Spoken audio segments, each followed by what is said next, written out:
2 நாளாகமம் 18ஆம் அதிகாரம் 1ஆம் வசனம் முதல் 34ஆம் வசனம் வரை. யோசபாத்துக்கு மிகுந்த ஐஸ்வர்யமும் கனமும் உண்டாயிருந்தது. அவன் ஆகாபோடே சம்பந்தம் கலந்து சில வருஷங்கள் சென்ற பின்பு சமாரியாவில் இருக்கிற ஆகாபிடத்திற்கு போனான். அப்பொழுது ஆகாப் அவனுக்கும் அவனோடு இருக்கிற ஜனத்திற்கும் அநேகம் ஆடு மாடுகளை அடிப்பித்து கீலேயாத்தில் உள்ள ராமோத்திற்கு வரும்படி அவனை ஏவினான்.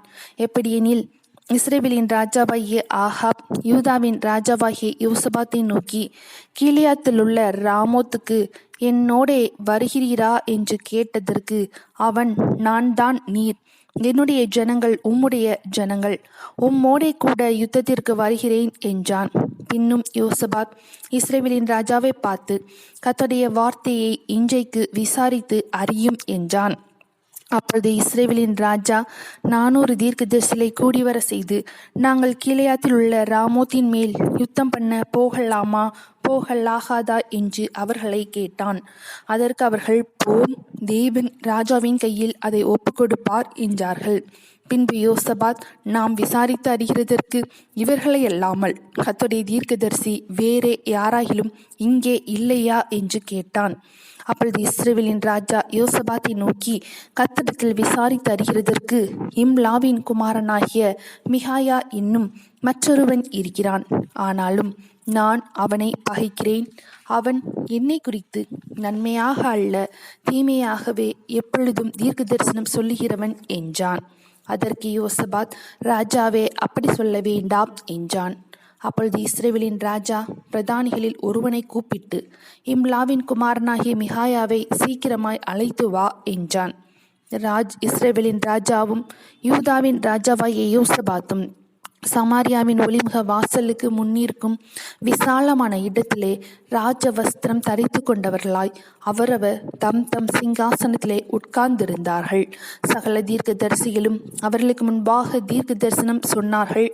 கெனானாவின் குமாரனாகிய சிதேக்கியா தனக்கு இருப்பு கொம்புகளை உண்டாக்கி, இவைகளால் நீர் சீரியரை முட்டி நிர்மூலமாக்கி போடுவீர் என்று கர்த்தர் சொல்லுகிறார் என்றான். சகல தீர்க்கதரிசிகளும் அதற்கு இசைவாக தீர்க்க தரிசனம் சொல்லி, கீலேயாத்தில் உள்ள ராமோத்திற்கு போம், உமக்கு வாய்க்கும், கர்த்தர் அதை ராஜாவின் கையில் ஒப்புக்கொடுப்பார் என்றார்கள். மிகாயாவை அழைக்க போன ஆள் அவனுடனே பேசி, இதோ தீர்க்க தரிசிகளின் வார்த்தைகள் ஏக வாக்காய் ராஜாவுக்கு நன்மையாய் இருக்கிறது. உம்முடைய வார்த்தையும் அவர்களில் ஒருவர் வார்த்தையைப் போல இருக்கும்படிக்கு நன்மையாக சொல்லும் என்றான். அதற்கு மிகாயா, என் தேவன் சொல்வதையே சொல்வேன் என்று கர்த்தருடைய ஜீவனை கொண்டு சொல்லுகிறேன் என்றான். அவன் ராஜாவினிடத்தில் வந்தபோது ராஜா அவனை பார்த்து, மிகாயாவே, நாங்கள் கீலேயாத்தில் உள்ள ராமோத்தின் மேல் யுத்தம் பண்ண போகலாமா போகலாகாதா என்று கேட்டான். அதற்கு அவன், போங்கள், உங்களுக்கு வாய்க்கும், உங்கள் கையில் ஒப்பு கொடுக்கப்படுவார்கள் என்றான். ராஜா அவனை பார்த்து, நீ கர்த்தருடைய நாமத்திலே உண்மையை அல்லாமல் வேறொன்றையும் என்னிடத்தில் சொல்லாதபடிக்கு நான் எத்தனை தரம் உன்னை ஆணையிடுவிக்க வேண்டும் என்று சொன்னான். அப்பொழுது அவன், இஸ்ரவேலர் எல்லாரும் மேய்ப்பன் இல்லாத ஆடுகளைப் போல மலைகளில் சிதறப்பட்டதை கண்டேன். அப்பொழுது கர்த்தர், இவர்களுக்கு எஜமான் இல்லை, அவரவர் தம் தம் வீட்டிற்கு சமாதானத்தோടെ திரும்ப கடவர்கள் என்றார் என்று சொன்னான். அப்பொழுது இஸ்ரவேலின் ராஜா யோசபாத்தை நோக்கி, இவன் என்னை குறித்து நன்மையாக அல்ல தீமையாகவே தீர்க்க தரிசனம் சொல்லுகிறவன் என்று நான் உம்மோடே சொல்லவில்லையா என்றான். அப்பொழுது அவன் சொன்னது, கர்த்தருடைய வார்த்தையை கேளுங்கள். கர்த்தர் தம்முடைய சிங்காசனத்தின் மேல் வீற்றிருக்கிறதையும் பரம சேனையெல்லாம் அவர் வலது பக்கத்திலும் அவர் இடது பக்கத்திலும் நிற்கிறதையும் கண்டேன். அப்பொழுது கர்த்தர், இஸ்ரவேலின் ராஜாவாகிய ஆகாப் கீலேயாத்தில் உள்ள ராமோத்தில் போய் விழும்படிக்கு அவனுக்கு போதனை செய்கிறவன் யார் என்று கேட்டதற்கு ஒருவன் இப்படியும் ஒருவன் அப்படியும் சொன்னார்கள். அப்பொழுது ஒரு ஆவி புறப்பட்டு வந்து கர்த்தருக்கு முன்பாக நின்று, நான் அவனுக்கு போதனை செய்வேன் என்றது. இதனால் என்று கர்த்தர் அதை கேட்டார். அப்பொழுது அது, நான் போய் அவனுடைய தீர்க்கதரிசிகள் எல்லாரின் வாயிலும் பொய்யின் ஆவியாய் இருப்பேன் என்றது. அதற்கு அவர், நீ அவனுக்கு போதனை செய்து அப்படி நடக்க பண்ணுவாய், போய் அப்படியே செய் என்றார். ஆனதினால் கர்த்தர் பொய்யின் ஆவியை இந்த உம்முடைய தீர்க்கதரிசிகளின் வாயிலே கட்டளையிட்டார். கர்த்தர் உம்மை குறித்து தீமையாக சொன்னார் என்றான். அப்பொழுது கெனானாவின் குமாரனாகிய சிதேக்கியா கிட்டே வந்து மிகாயாவை கன்னத்தில் அடித்து, கர்த்தருடைய ஆவி எந்த வழியாய் என்னை விட்டு உன்னோடே பேசும்படி வந்தது என்றான்.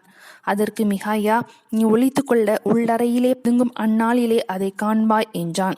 அப்பொழுது இஸ்ரவேலின் ராஜா மிகாயாவை பிடித்து அவனை பட்டணத்து தலைவனாகிய ஆமோனிடத்துக்கும் ராஜகுமாரனாகிய யோவாசிடத்திற்கும் திரும்ப கொண்டு போய் அவனை சிறைச்சாலையிலே வைத்து, நான் சமாதானத்தோட திரும்பி வலுமளவும் அவனுக்கு இடுக்கத்தின் அப்பத்தையும் இடுக்கத்தின் தண்ணீரையும் சாப்பிட கொடுங்கள் என்று ராஜா சொன்னார் என்று சொல் என்றான். அப்பொழுது மிகாயா, நீ சமாதானத்தோட திரும்பி வந்தால் கர்த்தர் என்னை கொண்டு பேசவில்லை என்று சொல்லி, ஜனங்களே, நீங்கள் எல்லாரும் கேளுங்கள் என்றான். பின்பு இஸ்ரவேலின் ராஜாவும் யூதாவின் ராஜாவாகிய யோசபாத்தும் கிலியாதிலுள்ள ராமோத்துக்கு போனார்கள். இஸ்ரவேலின் ராஜா யோசபாத்தை பார்த்து, நான் வேஷமாறி யுத்தத்தில் பிரவேசிப்பேன், நீரோ ராஜவஸ்திரம் தரித்திரும் என்று சொல்லி இஸ்ரவேலின் ராஜா வேஷமாறி யுத்தத்தில் பிரவேசித்தான்.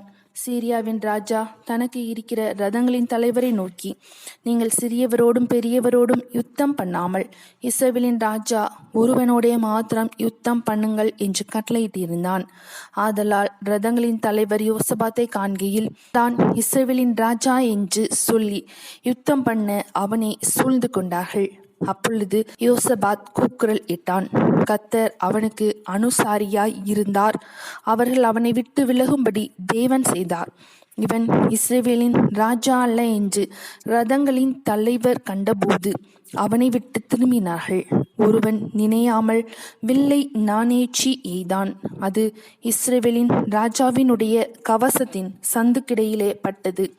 அப்பொழுது அவன் தன் சாரதியை பார்த்து, நீ திருப்பி என்னை இராணுவத்துக்கு அப்பால் கொண்டு போ, எனக்கு காயம் பட்டது என்றான்.